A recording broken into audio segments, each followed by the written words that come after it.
भारती के इस YouTube channel पर। आज हम बात करेंगे सिलोजिज्म के टॉपिक के बारे में।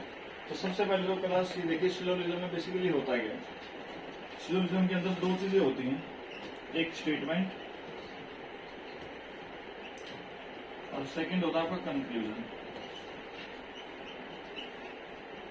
जिसको हम बोलते हैं स्टेटमेंट बोलते हैं कथन, और कंक्लूजन होता है आपका निष्कर्ष। सबसे पहले तो ये भी सिलोजिज्म के अंदर जो भी पार्ट हम लोग करेंगे उससे पहले ये चीज समझना जरूरी है कि स्टेटमेंट और कंक्लूजन बेसिकली होता है कि स्टेटमेंट आपको कही गई कोई भी बात, चाहे वो आपके पेरेंट्स कहते हैं, टीचर कहते हैं, या फिर आपको कोई ऑर्डर मिलता है किसी भी गवर्नमेंट एजेंसी या प्राइवेट एजेंसी, तो सब किसमें काउंट होते हैं आपके स्टेटमेंट में। फाइनल रिजल्ट यानी आपकी जो आउटपुट रहती है वो आपका क्या कहलाता है, कंक्लूजन कहलाता है। स्टेटमेंट के अंदर देखिए, आपके पेरेंट्स ने, आपके टीचर्स ने आपको कोई भी बात कही, वो आपके लिए एक एज ए ऑर्डर होता है, वो ऑर्डर भी क्या कहलाएगा, एक स्टेटमेंट कहलाएगा। आप कोई भी नया बिजनेस शुरू करते हैं और नया बिजनेस शुरू करने के लिए आप कोई भी एडवर्टाइजमेंट करते हैं, तो क्लास वो एडवर्टाइजमेंट भी क्या होती है बेटा, स्टेटमेंट। बिजनेस शुरू करने से पहले आप किसी से अगर कोई एडवाइस लेते हो, वो एडवाइस भी क्या होती है, स्टेटमेंट होती है। सपोज कीजिए आपने कोई नया बिजनेस शुरू कर लिया और खुशी खुशी में आपने हर जगह पर अपने पैम्पलेट चिपका दिए, किसी गवर्नमेंट वॉल के ऊपर, किसी प्राइवेट प्रॉपर्टी पर, कहीं पर भी, और आपके पास सुबह सुबह गवर्नमेंट की तरफ से एक प्यारा सा लव लेटर आ जाए कि भाई आपको इतने रुपए का फाइन किया जाता है, यानी कि वो जो नोटिस के फॉर्म में जो आपके पास आया है वो भी आपके पास क्या कहलाता है, स्टेटमेंट कहलाता है। ठीक है, अब जो भी होना था वो तो हो गया, अब आपको गवर्नमेंट की तरफ से एक लेटर भी प्राप्त हो गया। अब उसका जो रिप्लाई होता है कि भाई आपको इतना फाइन देना है, या आप पर मतलब कुछ ना कुछ आपको ये रिस्ट्रिक्शन लगाई जाती है, या फिर भाई आपको इस तरह कोई बाउंडेशन है, या फिर आपको कोई पनिशमेंट दी जाती है, वो किसी भी फॉर्म में हो सकती है, डजंट मैटर। अब आप उस चीज को कम करवाने के लिए कि भाई अगर मान लो किसी वक्त फाइन लगा है तो ये फाइन हमारा बच जाए या कुछ कम हो जाए, तो आप किसी से अपील करते हो, तो वो अपील भी क्या कहलाती है, क्लास एक स्टेटमेंट कहलाती है। ठीक है, आपने जो कुछ भी काम करना था, चाहे वो आपके काले कारनामे थे या वो आपके सफेद कारनामे थे, ठीक है, आपको जो भी करना था उन सबको करने के बाद जो भी आपका फाइनल रिजल्ट आया है, जो भी आपका फाइनल रिजल्ट आया, या फिर आप कह लीजिए कि जो भी आपकी आउटपुट है वो क्या कहलाता है, आपका कंक्लूजन। क्लियर है? चलिए, निशांत भाई साहब का एक बहुत ही फेमस डायलॉग है जहाँ पर सनी देओल कहता है ना, मतलब बताइए जब साहब आप किस निष्कर्ष पर पहुंचे हैं, या फिर वो कहता है तारीख पे तारीख। वो जो फाइनल कंक्लूजन आया था वो क्या थी, तारीख। वो आउटपुट जो था वो क्या कहलाया था, निष्कर्ष। मूवी में सुना होगा ना, बताइए जब साहब किस निष्कर्ष पर पहुंचे हैं, कभी सुना है बताइए जब साहब आप किस कथन पर पहुंचे हैं। स्टेटमेंट क्या होती है, जो वकील लोग रखते हैं, और कंक्लूजन क्या होता है, जो जज सुनाता है। क्लियर है? चलिए, तो यहां से आपका फर्स्ट पॉइंट है class, statement will always be true. Statement will always be true. और आपका जो कंक्लूजन है, will always depend on, conclusion will always depend on statement.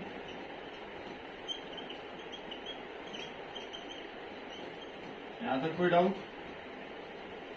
Clear है? चलिए, अब देखिए स्टेटमेंट तीन तरह की होती है। पहली जतिन टाइप, यानी कि भाई जहां पर सारी बातें पॉजिटिव हो। ठीक। सेकंड होती है निखिल टाइप, जहां पर सारी बातें नेगेटिव हो। ठीक है। थर्ड होती है निशांत टाइप, भाई जहां पर कुछ पॉजिटिव हो और कुछ नेगेटिव हो। तो उन्हीं के बारे में बात करेंगे। ठीक है। स्टेटमेंट की फर्स्ट टाइप, जहां पर सारी स्टेटमेंट पॉजिटिव हो। If all the statements are positive, if all the statements are positive, then conclusion will be positive. अगर आपके पास दी गई सभी स्टेटमेंट पॉजिटिव हैं तो क्लास नेगेटिव कंक्लूजन को देखते ही गलत कर दो, वो कभी सॉल्यूशन नहीं हो सकता, वो कभी भी सॉल्यूशन नहीं हो सकता। बस कंडीशन आपके पास दी गई सारी स्टेटमेंट कैसी होनी चाहिए, पॉजिटिव होनी चाहिए। ठीक है, सारी स्टेटमेंट पॉजिटिव होते हुए भी एक नेगेटिव कंक्लूजन ऐसा होता है जो सही होता है, वो एक एक्सेप्शनल केस है। मैं अगर मेंशन कर देता हूं, इसको हम पढ़ेंगे आगे। एक्सेप्शनल केस वो होता है डेफिनेट का। इसका होता है डेफिनेट। क्लियर है, इसको हम आगे पढ़ेंगे। Second statement, if some statements are positive and some are negative. अगर भाई आपके पास कुछ स्टेटमेंट पॉजिटिव आ जाएं और कुछ स्टेटमेंट नेगेटिव आ जाएं, then we will prefer negative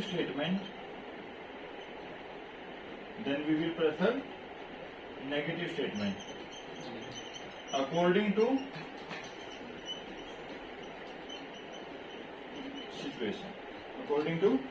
situation, या फिर आप कह लो भी we will prefer negative conclusion according to statement, बात सेम रहेगी। ठीक है, इफ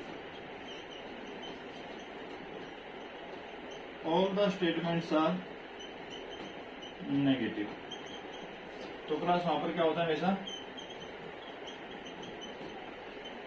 कांट बी डेटरमाइन।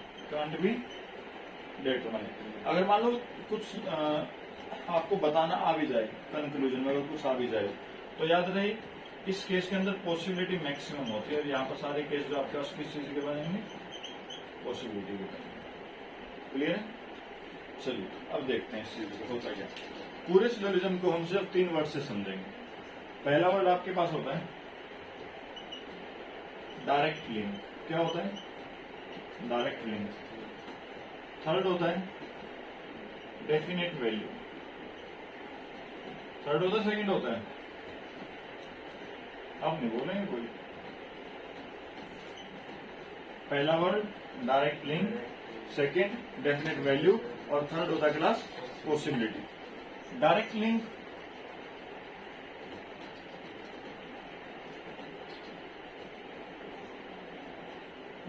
का मतलब क्या होता है क्लास, अगर आप किसी के बारे में डायरेक्ट जानते हो, अगर आप किसी के बारे में डायरेक्ट जानते हो तो उसके बारे में हमेशा डेफिनेट बात ही होती है, वहां पर कभी भी पॉसिबिलिटी नहीं होती। अगर आप किसी के बारे में नहीं जानते तो आप कभी भी उसके बारे में डायरेक्ट बात नहीं बता सकते, वहां पर हमेशा क्या होती है, पॉसिबिलिटी। ठीक है, फॉर एग्जाम्पल अपनी क्लास से ले लेते हैं। ठीक है, जिन 3 बच्चों का नाम पहले बताया था, उन तीनों का इससे कोई लेना देना नहीं है। ठीक है, मैं अपने रेफरेंस से बता देता हूँ।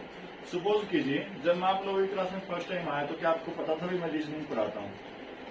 नहीं हो सकता। तब माइंड में क्या बात आई थी भाई, हो सकता है हमारी इंग्लिश की क्लास हो, मैथ की हो, रीजनिंग की हो, ठीक है, या फिर बिजनेस की हो, अकाउंट की हो। बाकी भाई मेरे जैसा कोई टीचर हो गोल मटोल रीजनिंग से अलग कोई पढ़ाए, ऐसा पॉसिबल तो है नहीं। ठीक है, रीजनिंग भी एक्स्ट्रा सब्जेक्ट मानते हो ना, एक्स्ट्रा ही मानते हो या नहीं? बहुत गलत नहीं ला रहे हो बेटा, पता लगेगा पेपर में। फिर मैं भी ऐसे ही लाते हो, बुझवा बेटा फालतू था है। चलिए, तो क्या था भाई, जब फर्स्ट टाइम आए आप मेरे बारे में डायरेक्ट नहीं जानते थे, तो ऑब्वियस आपको मेरे सब्जेक्ट के बारे में भी नहीं पता था। वहां पर बातें क्या थी भाई, हो सकता है ये सब्जेक्ट पढ़ाते हो। जब मैं नेक्स्ट डे आपकी क्लास में आया तब तक आपको मेरे बारे में डायरेक्ट पता लग चुका था। तब आप लोग क्या कहोगे, अब हमारी रीजनिंग की क्लास है, या हो सकता है हमारी रीजनिंग की क्लास है? क्या बोलोगे? है। अब हमारी रीजनिंग की क्लास है। वहां पर क्या था, definite value. Definite value in the sense जहां पर श्योरिटी होती है। क्लियर है? पॉसिबिलिटी, पॉसिबिलिटी जो चीज है, पॉसिबिलिटी किसको कहते हैं निखिल? किसको कहते हैं पॉसिबिलिटी? भावना। कौन है भावना? कौन है? मैं तो संभावना क्या था। अच्छा, संभावना कह रहे हो? कौन है संभावना? वो बोर्ड वाली। अच्छा, बोर्ड वाली पॉसिबिलिटी और संभावना बोल रहे हो क्या? चलो, पॉसिबिलिटी रेफरेंस कौन से होते हैं? हाँ जी, कौन कौन से होते हैं? पहला होता है आइदर और सेकंड कौन सा होता है? नाइदर और नोर। याद रहे ये हमेशा केस को डिनाई करने के लिए यूज होता है, श्योरिटी होती है। नाइदर नोर मतलब क्या होता है? ना ही तो एक और ना ही दो, ये श्योरिटी है। आइदर और मतलब क्या होता है? या तो एक या फिर दो, ठीक है। पॉसिबिलिटी होती है कब? देखिए, जब एक ही बात को पॉजिटिव और एक ही बात को नेगेटिव कहा जाए और दोनों ही नाम क्या आ जाए? हाँ भाई, बोथ एंटिटी आर कॉमन, दिए गए दोनों ही नाम क्या आ जाए? कॉमन आ जाए, तो उनके बीच में हमेशा क्या होती है? क्या होती है? पॉसिबिलिटी होती है। क्या होती है? संभावना। इसका एक एग्जांपल बताता हूँ। तुम लोगों की डेली रूटीन लाइफ में घटित होता है जब पेपर होते हैं। ध्यान से सुनना। एग्जाम दे के आते हो और घर पे आते तो पेरेंट्स पूछते हैं बेटा पेपर कैसा हुआ? 1 नंबर। पता तुम्हें भी है होता है ना, बेटा पेपर कैसा हुआ? बहुत बढ़िया, 80%, 90% ऐसे आएंगे। पता तुम्हें भी आने भाई 30% है, पता होता है ना। सिर्फ तो वहां पर झूठ क्यों बोला जाता है? ताकि आने वाले 2 महीने खुशी से बीत जाए। पता जिस दिन रिजल्ट आएगा उस दिन तो खुदाई होनी है, होता है ना, या नहीं होता? अब देखो, पेपर दे के आए, पेपर लेंथी था, घर पे आते तुम्हें सांत्वना पुरस्कार दे दिया, हाँ भाई बहुत अच्छा हुआ ये और वो। पेपर लेके टीचर के पास जाते हो, टीचर कहता है पेपर लेंथी था, मार्किंग लूज होगी। एक आशा ही किरण होती है, हाँ मैं पास हो सकता हूँ। कभी तभी कोई दूसरा मेरा निकम्मा टीचर आता है, पेपर लेंथी था तो क्या हुआ? मार्किंग लूज होने क्या मतलब है? एक बार तो पता है सोचता है इसका मर्डर कर दूं, बीच में बोल क्यों रहा है? होता है ना वहां पर एकदम से। मगर मुद्दा क्या है? पेपर का मुद्दा क्या है? अब भाई वहां पर आप पास हो भी सकते हो और, ठीक है। अब देखो, आपने देखा होगा घर पर कई बार मम्मी लोग हाँ मम्मी लोग माइंड फ्रेश करने के लिए बच्चों की धुलाई करना शुरू कर देते हैं, होता है ना। और उसका एक फायदा तो बहुत होता है, काम करने की स्पीड 10 गुना बढ़ जाती है। सपोज करो मम्मी बर्तन मांज रही है, घर में झाड़ू पोछा लगा रही है, बच्चे परेशान कर रहे हैं, पता लगे किचन से भाई कहीं से चिमटा आ रहा है, कहीं से बेलन आ रहे हैं, और फिर वो काम करने स्पीड बढ़ जाती है। आराम को निकम्मे काम नहीं करने देते, ये और वो, मतलब जो पूरी जो सिंक बर्तनों की भरी होती है 2 मिनट में साफ हो जाती है उस गुस्से में। और जब जो मतलब कभी दे थप्पड़ उससे पूछते बताने का मैं काम फिर से करेगा, बच्चा क्या करता है? ऐसे कहता है मम्मी देख लिया तो नहीं करूंगा, नहीं देखा तो एक बार फिर से करूंगा। ऐसा ही होता है ना। मतलब जब काम करने की भी और ना करने की भी दोनों ही प्रोसेस एक साथ क्रिएट हो जाए, वहां पर हमेशा क्या कहलाती है? ठीक है भाई, हो सकता है काम कर भी सकता हूँ और देख लिया तो नहीं भी करूंगा, मैं पास हो भी सकता हूँ और क्लियर है? कोई डाउट? चलिए तो एक बार इसको नोट करो, फिर आगे चलते हैं। पहला वर्ड होता है क्लास ऑल, सेकंड वर्ड होता है सम, और थर्ड वर्ड तुम्हारे पास होता है क्लास नो। ऑल का मतलब होता है कोई भी वैल्यू अगर आपके पास है तो वो 100% रहेगी, और इसके अंदर गिवन सभी वैल्यू कैसी होती है बेटा? पॉजिटिव होती है, ठीक है। नो का मतलब होता है सारी वैल्यूज कैसी? नेगेटिव।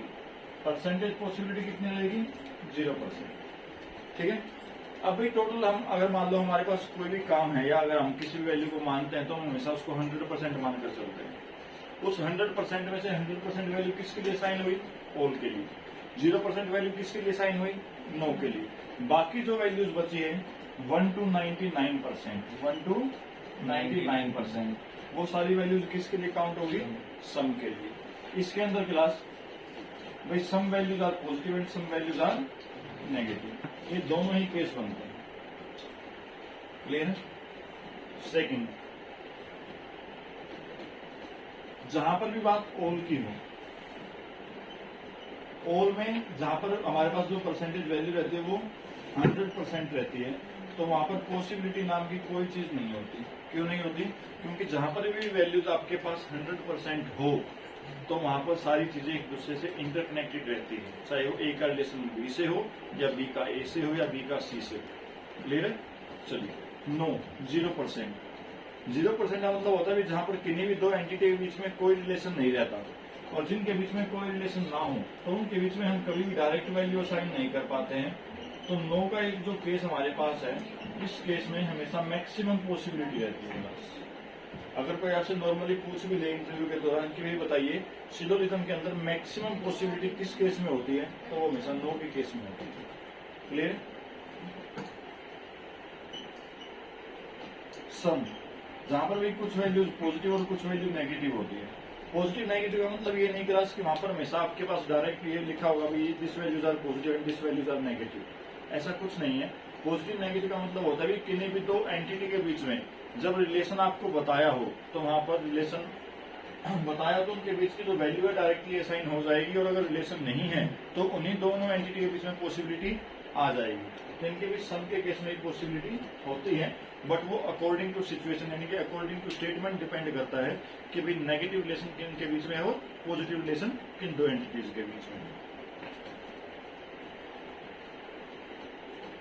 अभी हम इन तीनों ही स्टेप्स को अकॉर्डिंग टू वेन डायग्राम समझते हैं। सपोज कीजिए मैं आपको कह देता हूं ऑल ए आर बी, या मैं आपको बोल देता हूं all B are C and all C are D. All के स्टेप में क्या था भाई? All A are B, all B are C and all C are D. अब अगर क्लासमेट से वो एक वेन डायग्राम बनाऊं तो देखिए, जिसके साथ भी ऑल वर्ड होता है वो एंटिटी हमेशा इनसाइड रहती है। ये बात याद रखना, जिस भी एंटिटी के साथ ऑल वर्ड आया है वो एंटिटी हमेशा इनसाइड रहेगी। All A are B, all B are C and all C are D. ठीक है, आप सबसे पहले तो ये समझ लो कि भाई इसका नाम वेन डायग्राम क्यों पड़ा। सबसे पहला सबसे बेसिक क्वेश्चन है, क्योंकि अगर आप मान लो इन फ्यूचर कभी गलती से टीचर बन जाओ और बच्चों ने पूछ लिया कि सर बताओ इसका नाम वेन ही क्यों हुआ, तो याद रहे वेन बेसिकली एक साइंटिस्ट का नाम था, ठीक है, और वो फिजिशियन था फिजिक्स का, ठीक है। कभी इंजेक्शन लगा दिया फिजियोथेरेपी वाला, ठीक। उसने क्या किया कि भाई आपके यूनिवर्सल फैक्ट से रिलेटेड यानी कि ऑल ओवर द यूनिवर्स के अंदर, ठीक है, आपके पास जो भी एंटिटी आई, एंटिटी का मतलब यहाँ से किसी भी चीज से कोई भी आर्टिकल कोई भी वस्तु, ठीक है, उसने सबको सर्कल से रिप्रेजेंट कर दिया। आपने सन का नाम लिया, उसको भी सर्कल से रिप्रेजेंट करवा दिया। आपने फर्नीचर बोला, उसको भी सर्कल से रिप्रेजेंट करवा दिया। मोबाइल बोला, उसको भी सर्कल से रिप्रेजेंट करवा दिया। मेल फीमेल बोला, उन सबको भी सर्कल से रिप्रेजेंट करवा दिया। तो उसका नाम क्या हुआ? साइंटिस्ट का नाम क्या था? वेन। तो यानी कि जब कोई उसने सभी एंटिटीज को एक सर्कल से रिप्रेजेंट करना शुरू कर दिया तो उसका नाम क्या आ गया था? Venn diagram. सारे उसी के नाम पर रखे हुए। अब देखो ऑल के अंदर क्या होता है क्लास, मैंने आपको बताया था कभी पॉसिबिलिटी नहीं होती। उसका सबसे बड़ा रीजन क्या था कि भाई सारी ही चीजें एक दूसरे से ऑटोमेटिकली कनेक्टेड होती हैं, ठीक है। और वो कनेक्टेड किस तरीके से होती है? देखो यहाँ पर उसने आपको क्या गिवन है? All A are B. भाई ए का रिलेशन जो है किससे है और बी का रिलेशन किससे है? अब आप इस वेन डायग्राम में देखो, ए जो है वो इंटरनल एंटिटी है, ए के बाहर क्या है? बी। तभी तो आपने ये बोला है कि भाई ए का ये जितना भी एरिया है, ये वाला जो भी पोर्शन है वो सारा क्या है? B. All B are C. देखो बी अंदर आ गया और सी बाहर आ गया।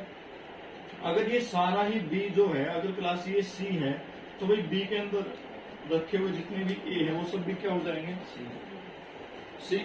अब देखो क्या ए और सी में क्या कोई डायरेक्ट लिंक था? नहीं था ना। ए और सी में कोई डायरेक्ट लिंक नहीं था, मगर एक जो इनके बीच में जो एक कॉमन इंटरफेस का काम कर रहा था, कौन? बी। उसकी वजह से उन दोनों में एक लिंक बन गया ना। चाहे आपके पास डायरेक्ट लिंक हो या इनडायरेक्ट लिंक हो, अगर कोई भी दो एंटिटी जहां पर सारे केस पॉजिटिव हो, जहां पर सारे केस पॉजिटिव हो और उनके बीच में चाहे डायरेक्ट लिंक हो चाहे इनडायरेक्ट लिंक हो, अगर आप वहां पर कभी भी पॉसिबिलिटी के बारे में बात करोगे तो वहां पर वो पॉसिबिलिटी अकर नहीं होगी। क्लियर है? क्योंकि अगर आपके पास किसी भी एंटिटी के बारे में डायरेक्ट लिंक गिवन है तो उसके बारे में हमेशा ही डेफिनेट वैल्यू होगी, वहां पर कभी भी पॉसिबिलिटी नहीं आ सकती। क्लियर है? अब देखो सुबह सबके घर पर दूध वाला दूध देने के लिए आता है ना, शाम को जब भी आता है। अब उसके पास तो 50 किलो के बड़े बड़े ड्रम होते हैं, बाहर से तो साधु देख सब लेके आता है। जब वो आपके घर पे आता है तो आपके घर के लिए अलग से बर्तन में 1-2 किलो 2.5 किलो जो भी आपकी लिमिट होती है उसके अकॉर्डिंग दूध लेके आता है। ऐसा तो नहीं होता वो 50 लीटर के उस ड्रम को अपने कंधे पे रख के लाता और लो जी आप अपना दूध ले लो, ऐसा तो नहीं होता। यानी कि जब दूध वाला बाहर से कोई भी सामान लेके आया तो वो सारा ना लाकर कुछ लेके आता है, कुछ ही तो लेके आता है। क्या वो 50 लीटर ड्रम तो उठा के लाता नहीं, उसके बाद 5 या 7 लीटर 10 लीटर की जो भी छोटी डोली होती है वही तो लेके आता है। चलिए अब देखिए, अब आपको जितना भी दूध लेना है, जब आप घर के अंदर से बाहर की ओर आते हो, जब आप घर के अंदर से बाहर की ओर आते हो, यानी जब आप दूध लेने के लिए बाहर आते हो, तो मान लो अगर आपको 2 किलो दूध लेना तो आप 2 किलो का एक बर्तन लेके आते हो ना भाई, जब सारा ही सारा दूध उसमें आ जाए। यानी कि जब आप अंदर से बाहर की ओर आए तो रिलेशन किस में आया, ओल में हो सकता है। तो यानी कि रिलेशन ओल के साथ किस में आ सकता है, सब में भी हो सकता है। निशान से भी कोई ऊपर वाला हो, बर्तन ना मिले तो भाई थाली हुई, गिलास हुई, चम्मच इसमें मर दे, ऐसा भी हो सकता है। तो कहने का मतलब क्या होता है कि भाई जब आप घर के अंदर से बाहर की ओर आते हो तो दूध रखने के लिए, मान लो कोई भी सामान लेने के लिए आप कोई ना कोई एक बर्तन ऐसा लेके आते हो जिसमें वो सारी चीजें आ जाए। यानी कि जब आप अंदर से बाहर की ओर जाओगे तो रिलेशन ओल में भी रहेगा और सम में भी। बट जब आप बाहर से अंदर की ओर जाओगे तो रिलेशन हमेशा किस में रहेगा, सम में। तो यहाँ से क्या चीज आई कि भाई ओल वर्ड जो है हमेशा किस में कन्वर्ट होता है, सम में। अंदर के अंदर बात करोगे तो ओल, जब बाहर से अंदर की ओर बात करोगे तो सम। अब देखिए कंक्लूजन किस टाइप से बनते हैं। कंक्लूजन देखिए, मैं आपको कहता हूं ओल DRE, मैं आपको कहता हूं ओल ARD, और एक मैं आपको कहता हूं सम DRE। ठीक है, अब आपको कुछ नहीं करना, जो वेन डायग्राम मैंने आपको बताया है, रिलेशन देखना है कि भाई अब आप अंदर से बाहर की ओर आ रहे हो या बाहर से अंदर की ओर जा रहे हो। देखिए ओल DRA, डी कहां पर है, बाहर आ गया और ए कहां है, अंदर। अब आप बाहर से अंदर की ओर आ रहे हो ना, जब बाहर से अंदर की ओर आते हो तो रिलेशन किस में आता है, यहाँ पर रिलेशन किस में बताया गया है। क्या ये कंक्लूजन सही है, ठीक है। ओल AR, ए कहां पर है, डी कहां है। जब आप अंदर से बाहर की ओर जाते हो तो रिलेशन किस में आता है, और दोनों में आता है। तो भाई ये रिलेशन कैसा है, ये क्या है, सम DR, डी कहां है, ए कहां है, और जब बाहर से अंदर की ओर आते हैं तो रिलेशन किस में आता है, यहाँ पर रिलेशन किस में है, ये वैल्यू सही है, ठीक है। अब देखिए फोर्थ कंक्लूजन, ध्यान से देखना, सम DR नोट ए।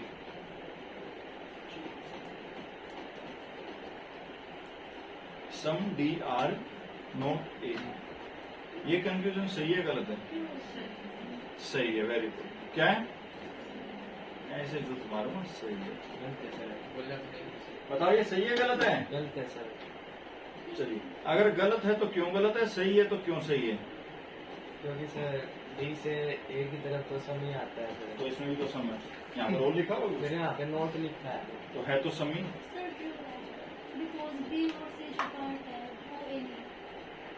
कौन कह रहे हैं, क्या सभी ए सी नहीं है, डी की बात है ना। चलो आपके पास टोटल नंबर ऑफ अल्फाबेट्स कितने हैं, 26। उन अल्फाबेट्स में से वाउल कितने हैं, 5। क्या वो 5 अल्फाबेट्स नहीं है, तो फिर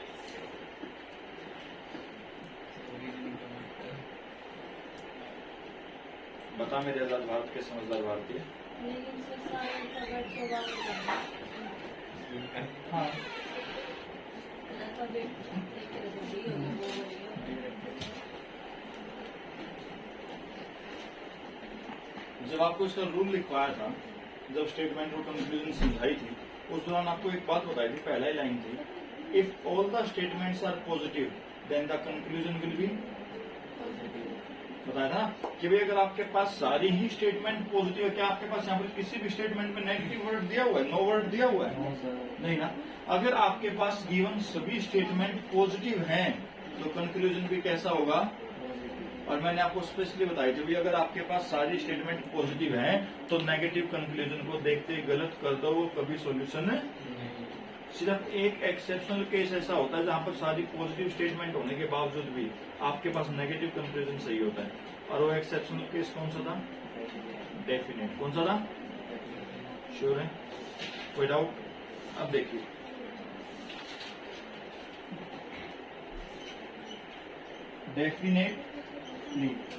definitely some D are not A, D are not A, ये चीज गलत है।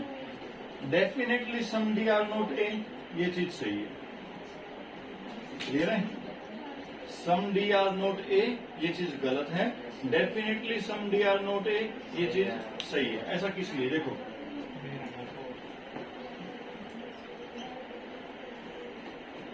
ये ए है और ये हमारे पास क्या है? डी।